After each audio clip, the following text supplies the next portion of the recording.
ኦሪት ዘኍልቍ ምዕራፍ 29 በሰባተኛውም ወር ከወሩ በመጀመሪያ ቀን የተቀደሰ ጉባኤ ይሁንላችሁ። የተግባርን ሥራ ሁሉ አትስሩበት። መለከቶች የሚነፉበት ቀን ነው።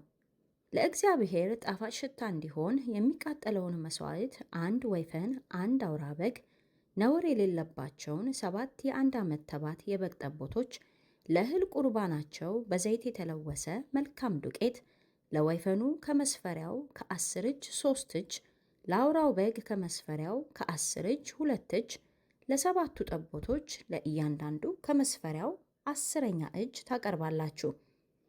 ማስተሰሪያም የሚሆንላችሁን አንድ አውራ ፍየል ለኃጢአት መሥዋዕት ታቀርባላችሁ። በወሩ መባቻ ከሚቃጠለው መሥዋዕትና ከእህሉ ቁርባን በዘወትርም ከሚቃጠለው መሥዋዕትና ከእህሉ ቁርባን ከመጠጡም ቁርባን ሌላ እንደ ሕጋቸው ለእግዚአብሔር ጣፋጭ ሽታ እንዲሆን በእሳት የሚቀርቡ ናቸው። ከዚህም ከሰባተኛው ወር በ10ኛው ቀን የተቀደሰ ጉባኤ ይሁንላችሁ። ሰውነታችሁን አስጨንቁት፣ ከሥራ ሁሉ ምንም አታድርጉ። ለእግዚአብሔርም ጣፋጭ ሽታ እንዲሆን የሚቃጠለውን መሥዋዕት አንድ ወይፈን፣ አንድ አውራ በግ፣ 7 የአንድ ዓመት ተባት የበግ ጠቦቶች ታቀርባላችሁ። ነውር የሌለባቸውም ይሁኑ። ለእህል ቁርባናቸው በዘይት የተለወሰ መልካም ዱቄት፣ ለወይፈኑ ከመስፈሪያው ከ10 እጅ 3 እጅ፣ ለአውራው በግ ከመስፈሪያው ከ10 እጅ 2 እጅ፣ ለሰባቱ ጠቦቶች ለእያንዳንዱ ከመስፈሪያው 10ኛ እጅ፣ ለኃጢአት መሥዋዕት አንድ አውራ ፍየል አቅርቡ። ከሚያስተሰርየው ከኃጢአት መሥዋዕት በዘወትርም ከሚቃጠለው መሥዋዕትና ከእህሉ ቁርባን ከመጠጥ ቁርባናቸውም ሌላ አቅርቡት። ከሰባተኛውም ወር ለ15ኛው ቀን የተቀደሰ ጉባኤ ይሁንላችሁ። የተግባርን ሥራ ሁሉ አትስሩበት። 7 ቀንም ለእግዚአብሔር በዓል አድርጉ። ለእግዚአብሔርም ጣፋጭ ሽታ እንዲሆን የሚቃጠለውን መሥዋዕት 13 ወይፈኖች፣ 2 አውራ በጎች፣ 14 የአንድ ዓመት ተባት የበግ ጠቦቶች አቅርቡ። ነውር የሌለባቸውም ይሁኑ።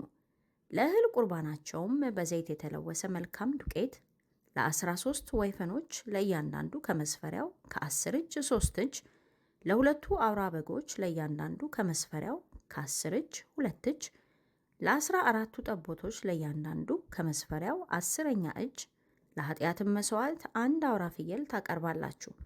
በዘወትር ከሚቃጠለው መሥዋዕትና ከእህሉ ቁርባን ከመጠጡም ቁርባን ሌላ የሚቀርቡ ናቸው። በሁለተኛውም ቀን 12 ወይፈኖች፣ 2 አውራ በጎችን፣ ነውር የሌለባቸው 14 የአንድ ዓመት ተባት የበግ ጠቦቶችን፣ ለወይፈኖቹና ለአውራ በጎቹ ለጠቦቶችም የእህል ቁርባናቸውንና የመጠጥ ቁርባናቸውን እንደ ቁጥራቸው መጠን እንደ ሕጉ፣ ለኃጢአትም መሥዋዕት አንድ አውራ ፍየልን ታቀርባላችሁ። በዘወትር ከሚቃጠለው መሥዋዕትና ከእህሉ ቁርባን ከመጠጡም ቁርባናቸው ሌላ የሚቀርቡ ናቸው።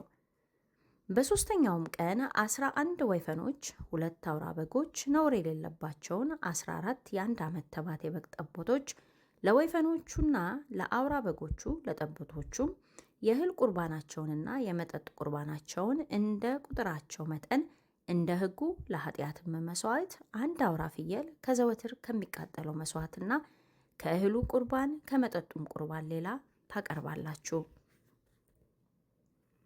በአራተኛውም ቀን 10 ወይፈኖች፣ 2 አውራ በጎች፣ ነውር የሌለባቸውን 14 የአንድ ዓመት ተባት የበግ ጠቦቶች፣ ለወይፈኖቹና ለአውራ በጎቹ ለጠቦቶቹም የእህል ቁርባናቸውንና የመጠጥ ቁርባናቸውን እንደ ቁጥራቸውም መጠን እንደ ሕጉ፣ ለኃጢአት መሥዋዕት አንድ አውራ ፍየል በዘወትር ከሚቃጠለው መሥዋዕትና ከእህሉ ቁርባን ከመጠጡም ቁርባን ሌላ ታቀርባላችሁ።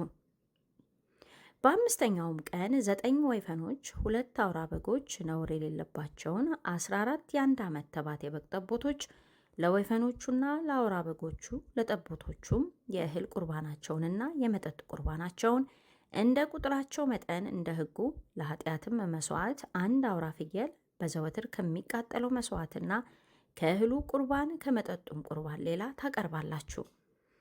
በስድስተኛውም ቀን 8 ወይፈኖች፣ 2 አውራ በጎች፣ ነውር የሌለባቸውን 14 የአንድ ዓመት ተባት የበግ ጠቦቶች፣ ለወይፈኖቹና ለአውራ በጎቹ ለጠቦቶቹም የእህል ቁርባናቸውን የመጠጥ ቁርባናቸውን እንደ ቁጥራቸው መጠን እንደ ሕጉ፣ ለኃጢአትም መሥዋዕት አንድ አውራ ፍየል በዘወትር ከሚቃጠለው መሥዋዕትና ከእህሉ ቁርባን ከመጠጡም ቁርባን ሌላ ታቀርባላችሁ።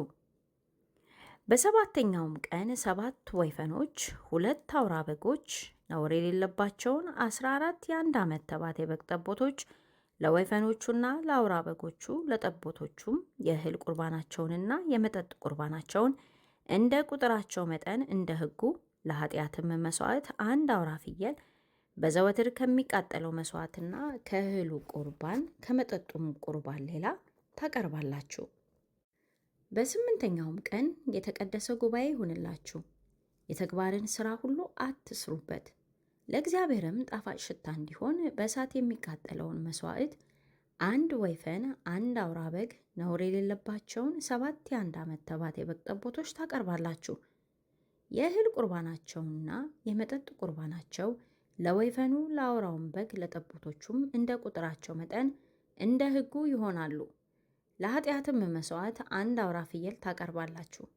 በዘወትር ከሚቃጠለው መሥዋዕትና ከእህሉ ቁርባን ከመጠጡም ቁርባን ሌላ የሚቀርቡ ናቸው። እነዚህንም ከስዕለታችሁና በፈቃዳችሁ ከምታመጡት ሌላ ለሚቃጠል መሥዋዕት፣ ለእህልም ለመጠጥም ቁርባን፣ ለደህንነትም መሥዋዕታችሁ በበዓላችሁ ጊዜ ለእግዚአብሔር አቅርቡ። ሙሴም ለእስራኤል ልጆች እግዚአብሔር ሙሴን ያዘዘውን ሁሉ ነገራቸው።